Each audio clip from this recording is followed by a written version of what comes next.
Critical race theory, racism in the fashion industry. Lack of diversity in magazines and catwalks. The fashion industry has favored white models for many years, creating excuses for their lack of diversity like, we've already found a black model, it's not our creative vision, or our customer isn't ready yet. In fact, a survey from the Fashion Spot has found that only 8.3% of models featured in spring 2016 fashion advertisements were black, while a staggering 78.2% of the models were white. In Calvin Klein's one ad from the 1990s proved that multiracial ads are widely successful and went down as one of the most iconic advertising campaigns in history. A Raisin in the Sun is directly related to Langston Hughes' poem talking about dreams shriveling up like a raisin in the sun. The play shows the youngers as they stand up against the prevalent oppression and racism they face. Recently, the fashion industry has begun to stand up against the racism they face. They have begun to fight cultural appropriation and have started a movement that is all-inclusive. This movement has allowed a wide range of people to fight oppression and reach their dreams. We now see plus-size models, models of different genders, and diversity on the runway. These efforts have shown to be a success, with 30% of models in recent runway seasons being non-white, according to the Fashion Spot. But that doesn't stop racism from hitting the runway. Here's Naomi Campbell talking about racism in fashion. Are you essentially accusing the industry that you've done very well in of being racist? No, I'm saying the act of not choosing models of color is racist. So we're not calling them racist. We're saying the act is racist. And I'm also saying they may not intentionally know, but they do choose, they hire casting directors, they hire stylists, and they are now the ones that choose the models, not so much the designer anymore. So it's not directly the designer, but it does affect their house and their brand. So what you're saying is that over 82% of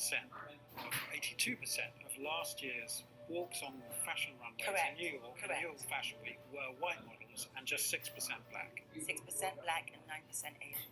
Cultural appropriation is when someone adopts a culture for their own benefit without showing they respect or understand the culture. There are countless examples of cultural appropriation in the fashion industry. Here are a few pictures of cultural appropriation shown throughout Victoria's Secret runway shows.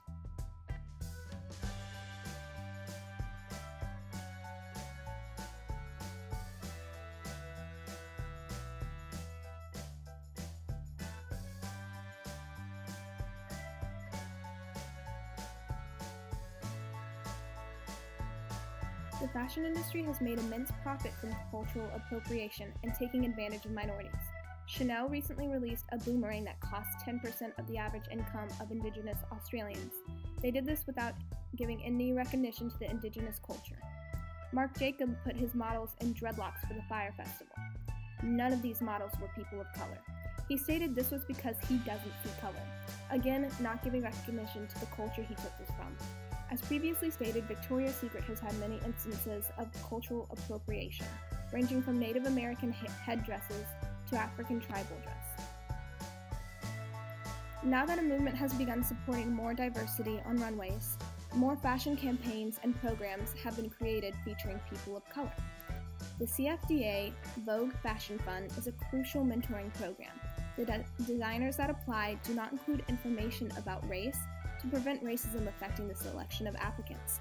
The talent selected has shown an even spread of races, showing that white people are not more successful in the fashion industry. In fact, race doesn't really affect the talent of those in the fashion industry at all. The successes of programs like these and multiracial campaigns have proven that diversity works in fashion, pushing this movement further.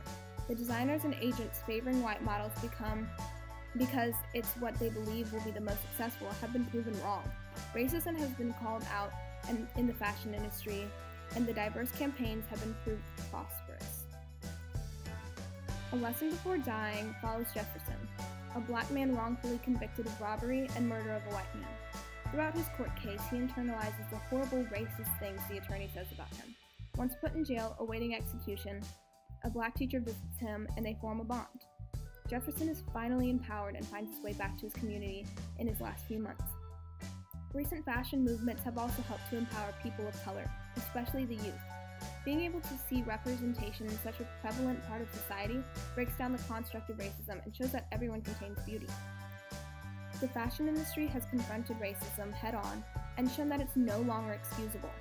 Cultural appropriation has been called out on runways and in various other parts of fashion.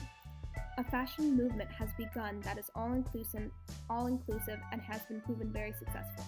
The fashion industry is now helping to empower a wide range of people, especially the very diverse youth. The fashion industry may have taken a step in the right direction, but still has a long way to go. With continued support of comprehensive brands, this movement will grow for years to come. This has been our presentation on cultural appropriation and racism in the fashion industry.